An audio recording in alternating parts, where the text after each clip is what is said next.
Pittsburgh.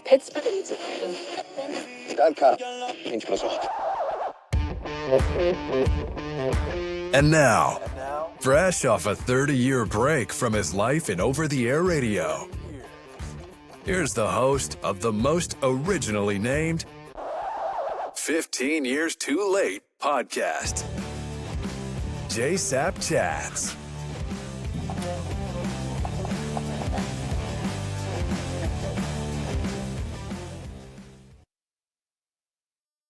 First time Luke and I got together, we had some technical difficulties. Rather than go back and revisit that piece of the conversation, we're going to pick up right where we left off. So, Luke, it's been a few weeks. It's good to see you again. Good to see you. I mean, like, you're the busiest guy I know. This has been a completely bucket year list for you. Masters, first time ever. First time ever. Kentucky Derby, first time ever. First time ever. All right. So before we get back into the conversation about your career and where you were at, the trading desk and, like the finance world, right? You're not in the gaming space. Let's talk about you. These are lifetime experiences. Can you compare the two? No, totally different. The Masters, it's really difficult to follow up with anyone because you don't have your phones. So it's like you got to take a mental list of everybody's name and like where they work, and then you basically just hit them on LinkedIn because you're not going to be able to memorize a 10-digit phone number. But that was the coolest sporting event that I've ever been to in my life. The Masters was. The Derby, I would say complete opposite, like incredibly social. It's a 7-hour event with a 2-minute horse race. Right? So like you're literally just talking to people for 7 hours. We were fortunate to be in a suite with like, Ted Cruz and Guy Fieri and like super bougie luxury suite. And like, to me, like that's a fundraising opportunity. Like, these men and women have a lot more money than I do at this point in time. And they were very interested in PropSwap. A lot of them had never heard about PropSwap. So from a networking perspective, I mean, that was as top notch as it gets that I've been exposed to. Maybe the suite at the Super Bowl, which again, very blessed to be invited by DraftKings and the CEO over there, Jason Robbins. But from a networking perspective, I mean, a Derby, like I said, 7-hour event where you're really only paying attention for 2 minutes. The other 6 hours and 58 minutes, you're just making small talk. It's been so long. This was your first Super Bowl too. I went to the LA Super Bowl, but I was not in a suite for that game. This was my first Super Bowl in a suite. Okay. All right. So Super Bowl, Masters, Kentucky. Like, what do you do next? Like, is there a, do you have to have something next, right? Cubs World Series, if we can do it. I'm a Cubs fan. They've looked good so far. I'm cautiously optimistic, as they say.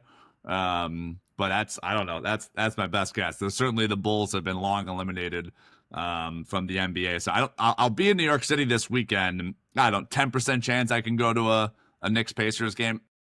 Yeah. Did you like the Derby, or was it just more business and I loved it. Yeah, it was really cool. Weather was terrible. So if there's anything I could have changed, obviously the weather. But it was really cool. 4-hour drive from Chicago. Flights were bad, so I don't know what people. I had a friend, the guy who hosted us at MGM, flew in from Phoenix, and he's like, "Yeah, my flight was like 2 Gs." So I mean, 4 hours is a drive. I mean, that's not a flight for me. I mean, ever. I for whatever reason just never looked it up. I don't know how I was not curious enough to look it up, but no, a drive easily. Like you lose an hour going there because it's Eastern time, so Chicago obviously Central, but you gain an hour coming back. So Sunday we were back by like 3:30, and you have a half day ahead of you. Yeah, it's to me. I mean, so this was my first Super Bowl experience. I've been to the Masters before, but it's always special. And the Kentucky Derby is like a check the box. If you haven't been to the Indy 500 yet, or you have? You have not. No. Yeah. So the Indy 500 is like that for me, as like a bucket list type of life's event. But this is also business for you, right? I mean, PropSwap does a ton of business on the Masters and is it Derby or Masters? Is either one of them a bigger event? Oh my God, Masters by orders of magnitude. Yeah. Because the Derby field's not set, and it's like there's a lot bet on Derby Day, but there's not a lot of futures on the Derby, right? Correct. Yep. So quick intro for anyone that doesn't know a ton about sports betting. Horse races is called parimutuel, where all the money is taken in, and then the odds are basically set, 5 minutes before the race. So you really don't know what odds you're going to get. You have an idea, but if you bet a horse at 5-1 on Friday, he may race at 2-1 on Saturday. Right. He also might race at 10-1. Absolutely. Yeah, it can go both ways. It all depends how much money comes in on each horse. Sports betting is, of course, fixed odds, as they call it, which means whatever number you bet, whether that's an app or a ticket at a casino, it's fixed. You know exactly how much money you're going to get if the Pacers win the NBA Finals. 100-1, you bet $100, you will get $10,000 and $10,100 if Indiana wins the NBA Finals. Yeah. So this has to be the busiest time of year for you with the NHL playoffs, the NBA playoffs. I mean, you probably took futures on the NBA draft order, I'm guessing, or does that not? A little bit. But to your point, I mean, Stanley Cup and NBA Finals, just gangbusters right now. And two massive long shots, really three, Minnesota, New York, and Indiana. Obviously, everybody thought it was going to be a Celtics Thunder finals, and then Jason Tatum, superstar for Boston, tears his Achilles, and they're obviously eliminated. Do you do better when long shot? Like, I mean, New York as a long shot has to be great, right? Yeah, I mean, that's got to be the best scenario for you because anybody, New York probably has the most people who are, just the most people. So.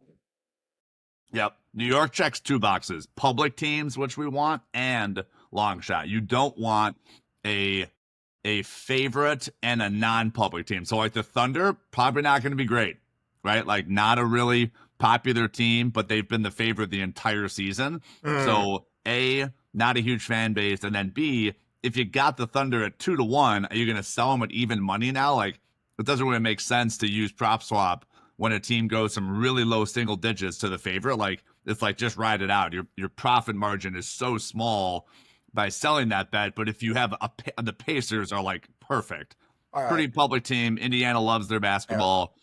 They were 100-1 2 weeks ago, Jay. Wow. 2 weeks ago. 2 weeks ago they were 100-1. 100-1. Bet 100, get 10 grand. Yeah, that has to be great for you, right? I mean, you love that delta between their odds and what people. Correct, and like winnable series. If they would have played Boston, bad.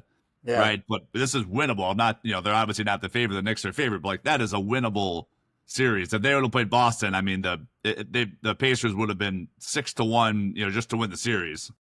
So Luke is the CEO and founder of PropSwap and has been now in the gaming space for almost 10 years, I think, but didn't always start out that way. We had touched a little bit on your journey. You were at University of Arizona. You and Gronk traded hits on the football field. Just one.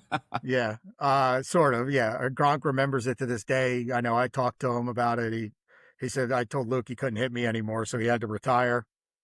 No, not believe me. Listen, I was dorking around one time with Larry Johnson on the basketball court, and I threw a ball up and it went in the basket. I always told him I beat him 1-on-1. So we'll go with that answer. I understand the touch with greatness, but so where does gaming come in? Like you're set to be in the financial world your entire career. Are you a gambler growing up? But very small. I would, to the point about University of Arizona, we were a basketball school, still are, and I would fade the football team. So it'd be Friday afternoon, I'm done with class, or Saturday morning, and I'm like, there's no chance in the world we beat USC. At the time, USC was a powerhouse. And I would bet against University of Arizona football. And like that was my first introduction to like, wow, like if I know a little bit more than the sports books do, I should be able to profit out of it. Again, we're talking about $5, $10, maximum $20. I have absolutely no money. We shout out Hungry Howie's Pizza. It's an Arizona pizza chain. I mean, we would go there on a Friday at 5 p.m. We'd get like 2 pizzas for $12. That was my meal the entire weekend. Yeah. At like $1.50 a meal. You're just having like 2 or 3 slices of pizza. I had absolutely no money. Scrounged together $5, $10, $20. I was a sales rep for the student newspaper. And I would bet against University of Arizona football. And that was my introduction to sports betting. Okay. And so then when when in your, but you're on a desk and you're in the finance world, so you're not exposed to risk, right? You're like involved in the money game and the risk game, and like, what's the career dream at that point? Do the CFA route. The CFA, for anyone who doesn't know, is like a CPA, but it's way harder for finance people. If you want to be a portfolio manager, like an analyst at an investment bank, or they call it buy side, like a hedge fund, that's typically the route you need to go. If you didn't go to like a Harvard or a Penn, which I obviously did not go to, I would have had to do the CFA. And I was doing it. Past level 1. It's literally one of the hardest tests in the world. It's curved. It is not, it's not like the real estate exam where you get 70% right, you pass. Like, no, it is a curved exam. You must be in the top 35% of everyone that sits at that certain example test, or else you're not passing. Past level 1, was studying for level 2, and then decided I'm going to start PropSwap. Just, was visiting Vegas socially, made a bet improved in value, and I called my eventual business partner. He was the sports betting guy. I'm like, I'm a finance guy.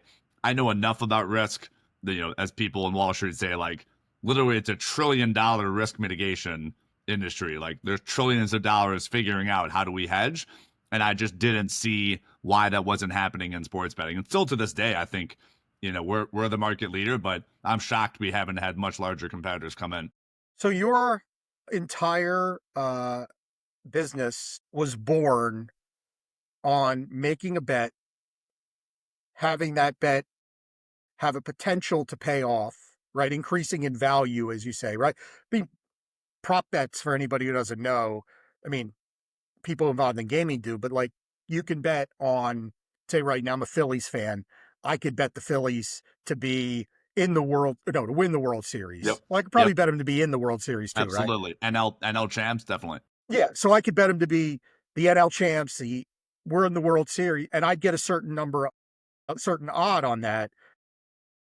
Essentially, your business is made that if that appears to be coming true, or not, I guess, right? At any point, I could sell that ticket. If somebody out there wanted to buy it, I could sell that ticket for gain on my part and potential gain on somebody else's part.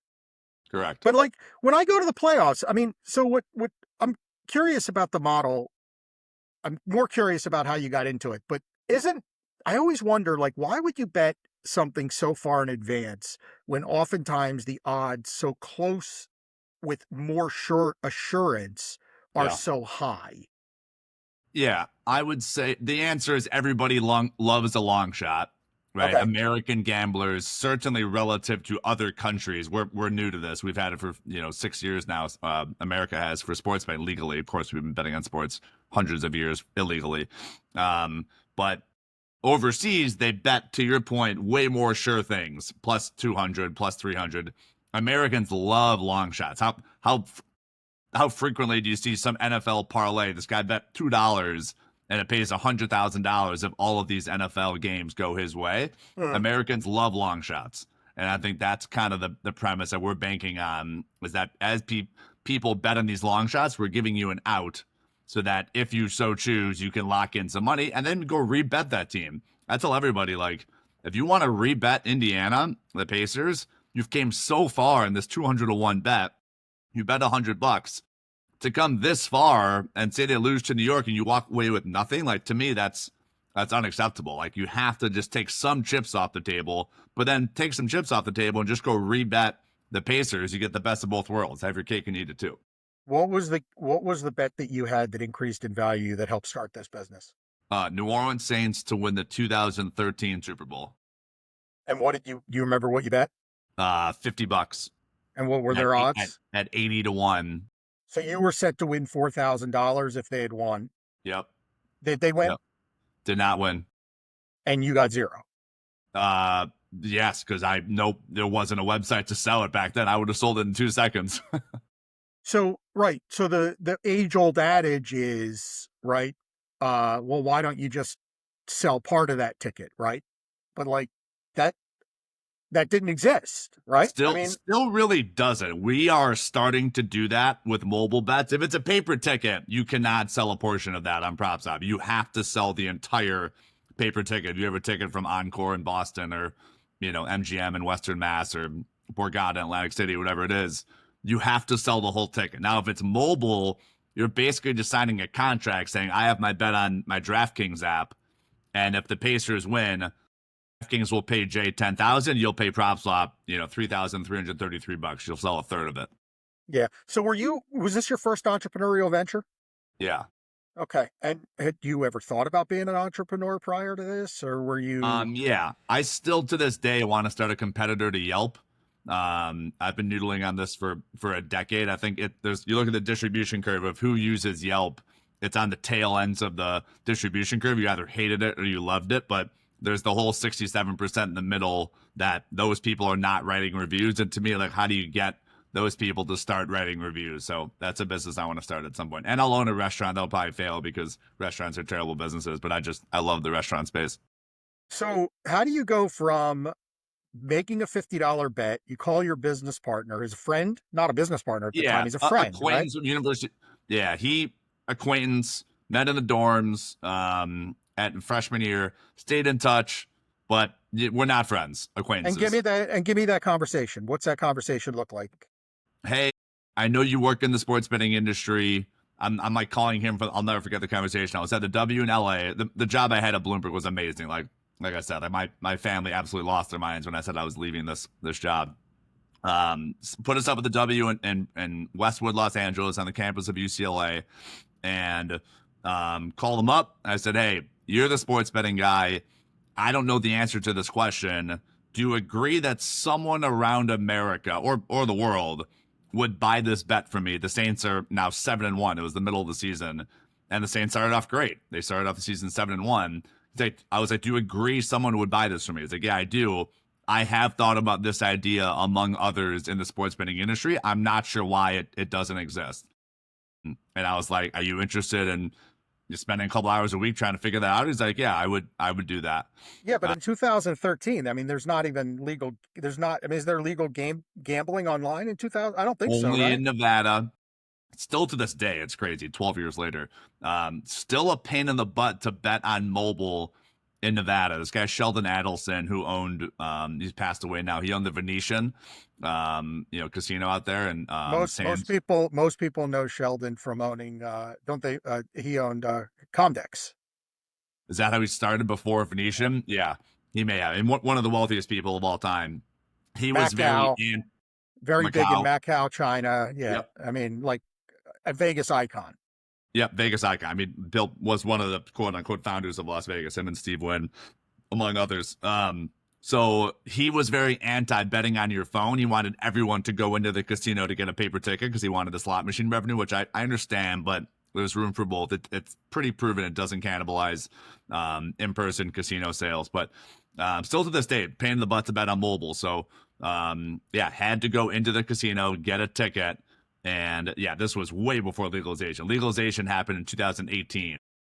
So you're 5 years advanced to building a gaming company before gaming even is legalized. I mean, now you could see in the future, but do you leave your job at this point? Do you what do you do? Like, give me the timeline of sort of how it operates, how it evolves. Like, where are we at in 2013 when this exists? You have the initial conversation. Now give me the next 12 to 24 months. Yep. Next 12 to 24 months was basically, we wanted to find one more co-founder. We needed money. Obviously, him and I didn't have a ton of money. We needed one more co-founder, and we needed to figure out if it's legal. Nights and weekends, I'm taking calls on my lunch breaks with attorneys, explaining what we're trying to do. Be like, here's $1,000. A lot of guys did it for free, and women would do it for free, basically with the acknowledgement that, like, you'll use us moving forward if you decide to press on. And the first 12 attorneys, I still have the reports to this day, the first 12 attorneys were like, absolutely do not start this business. Here's this parade of horribles of money laundering, messenger betting, still kind of stuff we hear today, which is crazy. We're 10 years into this business and people still are questioning the legality. It's like, guys, like, this is a secondary market for stuff. There's other secondary markets for stuff that exists. And I remember my eventual business partner called me. It's like, hey, like, how many more lawyers are we going to go through? Like, I want to quit. And I told him, I'm like, give me two more attorneys. If the next two say no, we'll quit. We'll, never start this business. And honest to God, the 14th attorney, so 12 he wanted to quit, 13 said no. The 14th attorney said, yes, here's a written report of why this is permissible. I've been on the Nevada Gaming Control Board before. I will represent you to the Nevada Gaming Control Board. And good decision for him. And we've paid this guy, I mean, $750,000 since then. So, he took a risk on us and he got rewarded big time. All the attorneys were in Nevada because it was the only state that allowed. Yeah, between Vegas or Reno. Yeah, it's usually one of those two cities. A couple others we might have talked to who lived in California but were barred in Nevada. Yeah, but they had to be there because it was the only place that allowed it. Totally. Yeah, you had to have some, either be barred or, have some understanding of the Nevada law. Got it. Okay, so then you find a third partner and you start the business. At what point are you full-time in your entrepreneurial deal here, PropSwap, versus at Bloomberg? Like June 1st, 2015, packed up a U-Haul and drove from San Francisco to Las Vegas. So a year and a half or 2 years after. Yeah. And fall, middle of NFL season 2013, I call my Ian Epstein, my eventual business partner. 14 was lawyers and finding another business partner. And then June 1st, 2015. And I would say the first half of 2015, before I eventually moved, we were meeting with casinos lightly, saying, hey, like, are you interested in this? Does this make sense? Kind of interviewing customers, interviewing potential casinos on the ground in Las Vegas. And then June 1st, I eventually moved to Vegas. So you moved to Vegas. Were you squirreling away money during this whole time because you knew that like you had an idea it was going to be light, right? Yeah, you do your best. San Francisco, not the cheapest place in the world to live, right? So did my best, but I had like 40,000 on my Bloomberg 401k. Obviously, I get hit with a penalty because it was a Roth and you can't withdraw early. But that was pretty much my nest egg. And then God bless my grandparents. My car got totaled. I had a nice Infiniti M35. And I'll never forget, my roommate called me. I was in Newport Beach doing meetings for Bloomberg. And he's like, hey, Luke, like, why is your car in the middle of the street? I'm like, well, Mike was his name. I'm in Orange County. I don't know why my car in San Francisco is in the middle of the street. He's like, well, someone hit it. I'm like, sounds about right. They totaled my car. Some idiot who like didn't have a license was driving like a rental car. And that gave me 23,000. So I had 23,000 in cash. God bless my grandparents. They gave me their car to use as a neon green Toyota Corolla. Awesome. That like we would show up to a meeting. My business partner had the exact same car, but it was yellow. It was like gold. We would show up to meetings in a seafoam Toyota Corolla and a yellow Toyota Corolla, like 2006 car. And people were like, you guys are PropSwap? Like this is the company. Yeah. No, it was like Sprite. You were like two sales reps for Sprite. Yeah, totally. That's it was awesome. Like my co-founder's dad would call it the chick maggot cars. Like they were not cool cars. Oh my gosh, I could imagine. Check from Geico, Bloomberg 401k in hand. That was the money I used just to live off of. We raised a $50,000 seed round at a 500k valuation. So those investors got 10% of the company. Worked out well for them so far. Still got a lot more wood to chop, but raised the seed round, and that was the 50k we started with. All right. So then the first year, what happens? A lot of press. That was, and still to this day, people ask me like, what do you contribute the success to PropSwap? I mean, press for sure. We've just been very blessed to have a lot of journalists find interest in this business model, and and then we had to get a bar, because remember back at that point only paper tickets. We were not doing any mobile bets whatsoever, so we had to get a bar to store these tickets because people would come into the bar, drop them off, and then if they bought them, they would leave with that ticket. That's how it worked back then. We've since evolved the business model. But we found a bar to agree to let us operate out of it. Our pitch to them was, we're going to drive traffic into your bar, who will sit down and play slot machines on the bar counter and eat your food and drink beer. And we eventually got them to say yes. We had to buy a safe to store all these tickets. We literally got the safe installed in the back of their kitchen, buffalo sauce on the top, butter below it, and like we were going into their back kitchen to retrieve the tickets and deposit the tickets every day. I mean, I'll never forget it. Like the phrase "do things that don't scale" was like literally the definition of this business model. Like we're not that was the least scalable idea ever at that point in time. Yeah, because there's no digital in this business at all, right? It's anybody, you had to have a paper ticket. So, like, what did you do with a guy from Philly who went back to Philly and in his pocket had tickets? Like, what did you do with that guy? Like, Yeah. how did he transact with you? Eventually in year 2, we set up a PO box, and then obviously those Philadelphia sellers who got a ticket on the Phillies from MGM Grand could mail those in. But one of the caveats that Nevada Gaming Control Board said is we want you to operate this out of a retail location. Like, they did not want us to have like a satellite office. So that was one of the requests that they had. So we had to set up inside of that sports bar. Unbelievable. And there was a sports bar cut in on it, or did you pay them rent? We didn't.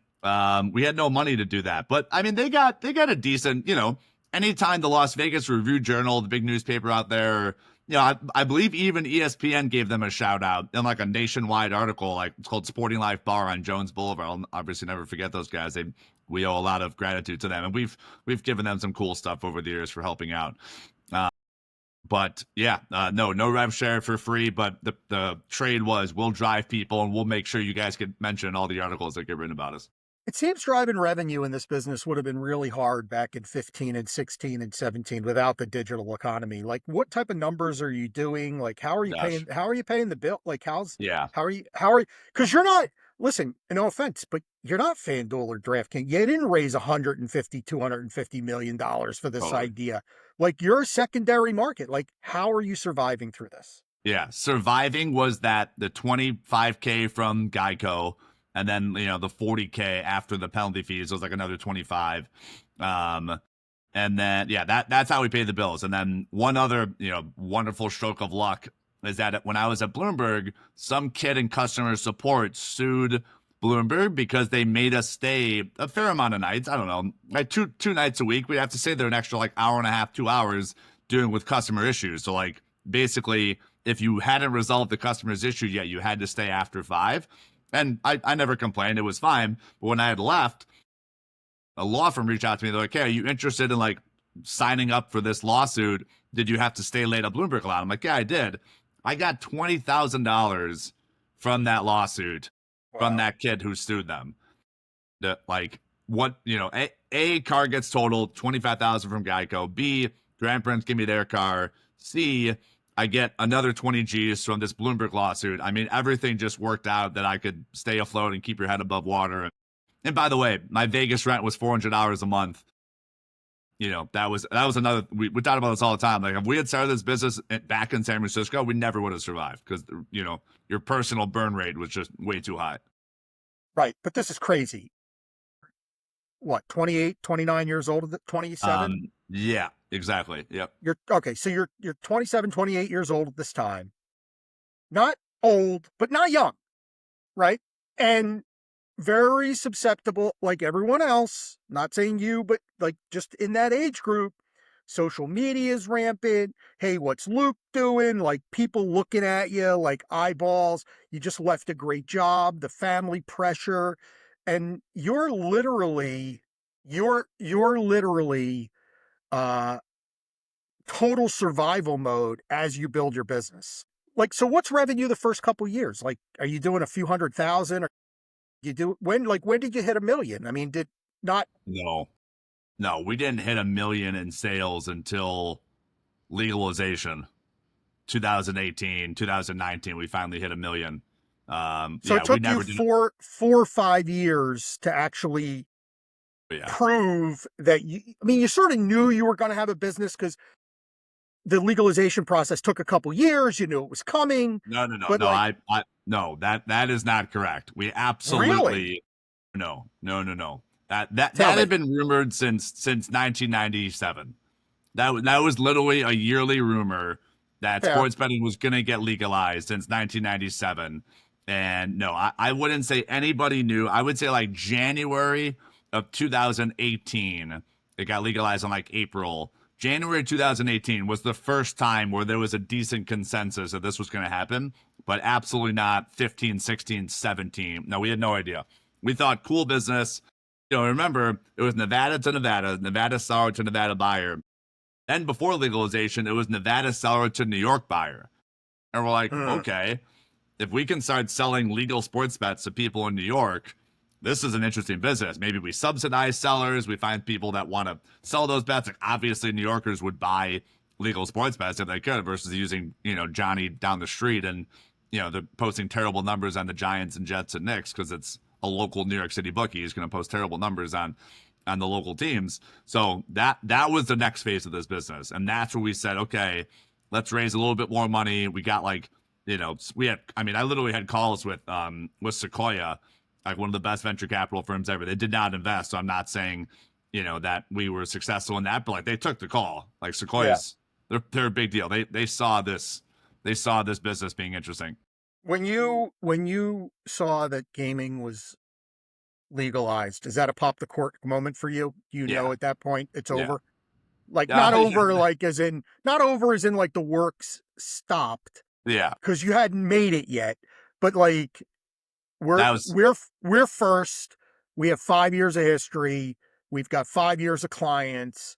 Like you had some real momentum built up, and then you became legal. I mean, it's like it's almost like running a speakeasy, and then all of a sudden, prohibition gets lifted. Totally. So Scott Van Pelt back then was and still to this day does the nightly Sports Center, and I was living in Las Vegas, so it's it's Pacific time, 3 hours behind Eastern, and he would always be talking about point spreads. I would say he started to ramp that up like 2017, early 2017, and I've told him to his face, I met him at a few different Super Bowl events. He single-handedly, versus any other media member that I'm aware of, normalized the sports betting conversation. And all of these congressmen and congresswomen and Supreme Court justices, I'm sure they watch SportsCenter if they're sports fans. Like, they're sitting around at night. SportsCenter was obviously the #1 sports show. And he, versus anybody else, helped people wrap their hands around sports betting. And, like, it just became normal. And then the Supreme Court struck that law down where they were kind of like, why are we waiting on this? Like, let's just legalize it, let states tax it, let states decide what they want to do. But I've told Scott, like, he made myself and obviously, Jason Robbins and Nigel Eccles, the guy that started FanDuel, I mean, billionaires. Like, obviously Jason and Nigel had chopped so much wood and knocked down so many doors with building their business, but like they never would have been as large as they got. Dave Portnoy never would have the wealth that he has without legalization of sports betting. Not a chance. He would never have got bought by Penn National, the giant casino brand, if sports betting legalization didn't happen. All three of those guys owe a ton of their wealth to Scott Van Pelt and others who helped get this across the finish line. All right, so you describe PropSwap as an eBay, right, for sports gaming, right? I mean, it's basically a marketplace. You've made a marketplace, but all of the apps have on them a cash out option. So I could not have to deal with, right? Like, I don't have to deal with a secondary market or anything. Why is that not a better option than what you offer? Yeah. So that is, in their defense, it is immediate, right? But so that's the biggest benefit is it's right now. You click a button, it's in your account, bet's dead. You get your account balance funded right now. That's the biggest benefit. Biggest benefits on PropSwap are a lot. Obviously price. So the difference between what DraftKings or FanDuel would buy your bet back for and what it would sell on PropSwap, which is true fair market value, is around 70%. Wow. So if a bet would sell for $100 on PropSwap, DraftKings or FanDuel would pay you $30. Wow. Now it totally depends on the risk. The Pacers cash out is going to be different than a Knicks cash out, which is going to be different than a Thunder cash out. So I don't want to say a blanket statement every cash out is 70% below. However, we have seen probably 30,000 screenshots at this point, and I know exactly what the difference is between what it would sell for on PropSwap and what it would cash out at. So 70% we think is the fair number. Add up all the sports bets, all the bets. We think that's the fair number. And the sports book is setting the number as opposed to us, the gambler, setting the number. And that's a brand new engagement tool for that seller to be updating the sale price throughout the game, throughout game one of Knicks Pacers, game one of T-Wolves Thunder. Like, that's a brand new reason to engage in sports betting, is that you can set the sale price versus the sportsbook setting the sale price. Talk me through some of your success stories. Tell me. I mean, you've gotten a lot of media, you've gotten a lot of pub, but not everything you do gets a lot of pub and a lot of media. I mean, you just operate business every day. Can you think of a few success stories, or like one that comes to mind? That The Brock Purdy sale is just one of my favorite sales of all time. The Brock Purdy sale. Brock Purdy to an MVP, not this most recent season, but the season prior.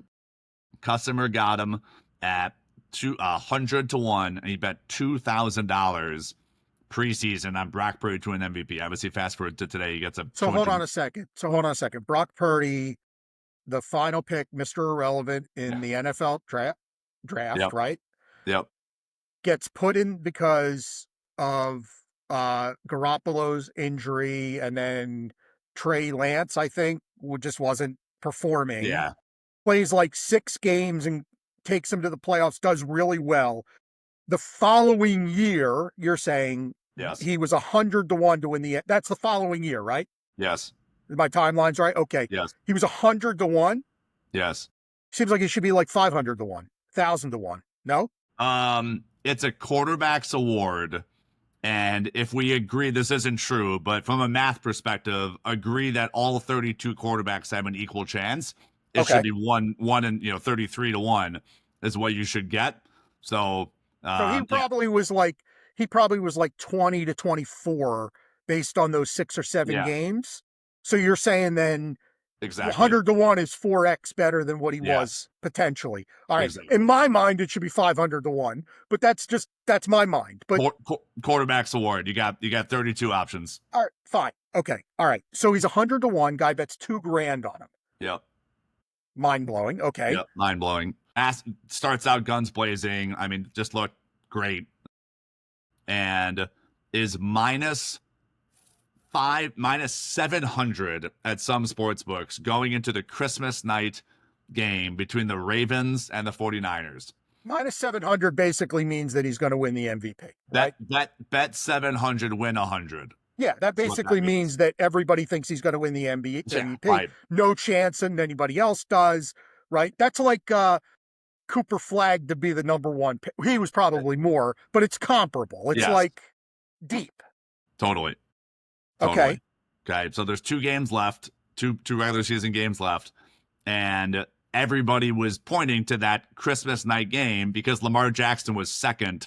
His odds are about 4 to 1, and both were having a good season, but Purdy was having a better season. And this story speaks to awards and how you should approach awards betting. The sports betting community has figured this out. Everybody is sitting on their couch on Christmas night, right? Who's doing anything besides watching TV on Christmas night? Everybody is nobody. It's a marquee game, AFC versus NFC, 2 really good quarterbacks, like game of the year, arguably. And Brock Purdy throws 4 interceptions. Black Swan event. He's never done that before in his career. The Niners are 6-point favorites. They get routed by Baltimore. It was like 42 to 10. And everybody's like, whoa, like maybe we shouldn't give Brock Purdy the MVP award. But so let's back up a second. That customer sold that $2,000 bet on Friday. I think it was a Monday night game. He sold it on Friday for $125,000. So 2 things. Obviously, the seller turns $2K into $125K. Amazing. The buyer, before we get upset for the buyer, because in hindsight we know the bet lost. Lamar Jackson wins that year. The buyer, and I asked Jason Robinson when I met him at the Super Bowl 3 months later. I'm like, would you guys have taken $125,000 at that point in time on Brock Purdy? He's like, absolutely not. Absolutely not. The buyer gets more money down by using us, and he got a price of minus 150, 125K to win.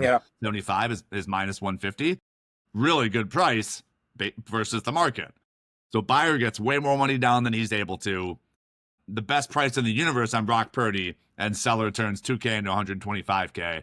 And, that buyer, I'll give you another story after this very quickly, but that buyer who lost that bet, and literally I texted him, let the dust settle, and texted him a week later. I'm like, hey, like, sorry this happened, blah, blah, blah. He's like, I would do that 10 times out of 10. Bets lose. This is the game we're in. But if you can, A, get more money down than you're, able to, and then B, beat the market by that big a price, he should have had to put up, that bet was worth like 180,000. Yeah. Right. Well, he got four times better odds by buying that guy's ticket than he would have been able to. Yep. Yeah. And wouldn't have been able to get 100,000 down anywhere. There's no way. Nobody with $125,000 in their bank account has regret. So even if that guy won the bet and it would have paid off $200,000, the guy who got $125,000 isn't walking around in his life and going, "Oh, I could have had another 75,000." No, you have $125,000. 6 figures. Yeah, you didn't sweat for the last 3 weeks. Give a shit if Brock Purdy goes out and does whatever at that point, right? Like, I mean, you locked in a win on something nonsensical. But that guy's a gambler too. I mean, $2,000 on Brock Purdy at 100-1. I mean, that's not the first bet you're ever making. I mean, this isn't someone who puts $1 down on a 17-team parlay because they're walking out of the sports book and they just want to do it for giggles. I mean, that's a gambler. Totally. Yeah. Massive gambler. Yeah, you have to be, because for all the $2,000 winners on Brock Purdy at 100-1, dot. So, all right, what's the other story? So that customer, when Ohio State won the national championship, that same buyer that paid $125K for the Brock Purdy ticket, when Ohio State lost to Michigan this last college football season, everybody jumped off Ohio State. So like, this team stinks. Ryan Day can't beat, what's his name, Sharon Moore, the Michigan head coach. Like, everybody jump off of Ohio State. This customer had a $5,000 bonus bet on ESPN, so a free bet. He bet on Scheffler to win the Masters, the Dodgers to win the last World Series, of course, those two cash, and like one other random UFC bet that won. All he needed was Ohio State to win the championship. So he comes to us, $5,000 bonus bet, sells it with us for $20,000 at that, right like 2 days after that loss. The buyer, St. Brock Purdy guy, is like, if I went into the market on DraftKings or FanDuel, I'd have to put up like 90,000 to collect the same 400,000 on Ohio State. He's like, I'll buy it for sure. Fast forward, obviously Ohio State beats Notre Dame. That customer who, quote unquote, lost 125K bet, which he did lose, he just won $405,000 on Ohio State winning. So it all worked out for him in the end. I mean, you've got a sophisticated buyer. Yep. Of the big spenders on your platform are sophisticated, right? I mean, they're not the big spenders. Yeah. But we have guys that are spending $20 a weekend who are just, we call those squares. Like, we have plenty of both. But yes, if you're spending 6 figures or above, you're obviously, quote unquote, it's called a professional gambler. Yeah. You're looking at the numbers, you're doing the math, and you're buying opportunities really more than anything. And listen, I mean, that's what secondary markets do. I mean, is they create situations where buyers can win and sellers can win. So, I mean, no reason why you can't just continue to go up from here, Luke. So, just in the final moments, just curious, I mean, gaming's bigger than ever. Gaming's going to grow and continue to grow. And I mean, this seems like a nonstop juggernaut. It seems you've got to be it has to feel like a world away from where you were even 3 years ago, 5 years ago. I mean, what are the biggest challenges now that you face? Yeah, getting to your point about cash out, getting the sports books to agree that this is a superior product and or complementary product to cash out. Right now, sports books are still ambivalent from a mobile perspective. We signed retail partnerships in Mississippi where you have no other option. You can't sell your ticket back to the casino. So we're the only a way to sell your sports bet. But getting the casinos to see, like, this is a complimentary product. Cash out's not going anywhere. People are still going to want to click the cash out button. But if you allow them to set the sale price and then they control their own destiny, we think that's going to increase engagement on your app by partnering with us. So that's the biggest challenge so far. We don't need the sports books to partner with us. We still are doing millions of dollars every year, but to make this as large as I want to make it, we need eventually the sports books to agree. Retail is already agreeing, but ability to sell your bet on DraftKings on that app seamlessly onto PropSwap with one click of a button, that's the holy grail. Yeah. Do you think that is it them just counting the beans and figuring out like they do this many Cash outs. cash outs? Yeah. And why would we offer something that's got better, or like I Yeah. mean it's got to be, I think right? it's I mean kind these of are sophisticated. they're worried that like they're gonna integrate a product where they're basically kind of saying like our current product isn't optimal, right? But my response to that is adapt or die. Like we've came up with a better mousetrap. It's superior in terms of pricing. It's going to increase engagement. I think customers want to be empowered. Like they want to be able to set their own sale price versus getting a sale price pushed onto them. So we think that this is the future. Like I just don't see a world where 5 years from now we have secondary markets for everything: shoes, watches, cars, boats, stocks, options, bonds. We're not going to have a secondary market for sports bets. Like I don't see that world. And there's that many sports bets out there where it's required to have a secondary market. Literally every single day, there's like hundreds of thousands, if not millions, of new sports bets getting entered. How many, like on a daily basis, just I don't need exact numbers. I mean, just ballpark it for me. Like how many interactions on your site are you getting on it? Like give me some sort of number that we do shares with me, like velocity or volume. Yeah, we do thousands of sales every month, and every month, thousands a month. Yep. The average bet that comes on a PropSwap sells 2.2 times. So it sells once, Thunder to win the NBA Finals, sells on Thursday, sells again. And that, back to the cash out point, once you cash a bet out, bet's dead. But with PropSwap, we are going to give the sportsbook revenue, obviously, on every sale. It's a rev share deal. So bet sells on Thursday, bet sells again on Monday, bet sells again next Saturday. They're getting, X percentage, depending on what book it is, on every sale. But if you cash your bet out, the bet's dead. So yeah, right, it's dead. It's dead. And we had our best month ever. We did 2.4 million in the month of April. Wow. That was our best month of all time. The prior best month was like 1.3 million. So, almost doubled. So we're growing, but DraftKings did $2.4 million in the length of this podcast. So got some room to grow. Well, in the, in fairness to what point you made earlier, it's the concept of long shots. So like a Scotty Scheffler, for example, right? He's going to be short money every time he tees it up, but the books are just going to come up with more unique and crazy and interesting bets to give you the chance to bet on Scotty Scheffler at larger odds. Yep. That's right. So therefore, right, like Scotty Scheffler to win all 4 majors. Now that's a bet. Or Scotty Scheffler to win 10 times this year. And now that's got huge odds, right? Because it's a brand name. People like betting the best. People like betting the brand name bet. And so I mean, it's endless, and there's no limit, right? It's just going to continue to grow and grow. And that's good for your business, and that makes me happy. You're a good dude, and I've enjoyed our company. So yeah, it's good stuff, Luke. I mean, your journey as an entrepreneur is kind of crazy, completely atypical from anybody I've spoken with. And but by the way, I mean, not short and not easy. Yeah.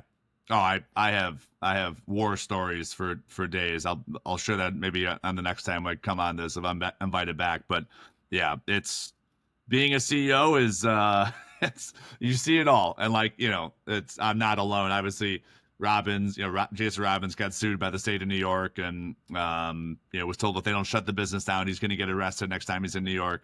So everybody has war stories, but we think we're in the right industry. We think we've got a cool product that resonates with customers, and you just got to keep chopping wood. Yeah, it's the Clubber Lang gif of being an entrepreneur. Pain. Yeah. Well, PropSwap, but never would have got to the Masters, Super Bowl, or the Derby without being in the industry. So you take the good with the bad. All right, PropSwap, Phillies, for all you people who have the Flyers at 7,000 to 1 to eventually ever win another Stanley Cup. Ever. Oh my God. Can I tell you, I'm like a quasi Toronto Maple Leafs fan just because they've had so much misery. Well, it continued on Sunday night, didn't it? My gosh, I feel so bad for that poor city. I spent a lot of time in Toronto, and Okay. I fell in love with the city, and oh my gosh, what a terrible, heartbreaking, Yeah. To lose law. the I mean, to lose to the Fort Lauderdale Panthers too, right? Like that's got to add insult to injury. a combined 11-2 in the last two home games, with a chance to basically go to the conference finals, and erase the Demons with the most talented roster in all of professional hockey. Yeah, it's probably painful.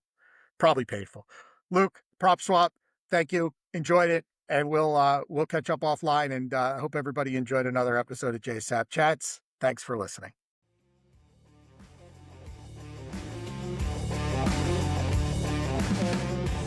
Thanks for listening to JaySapChats. I hope you leave a little bit better than you came. And here's wishing you a beautiful week.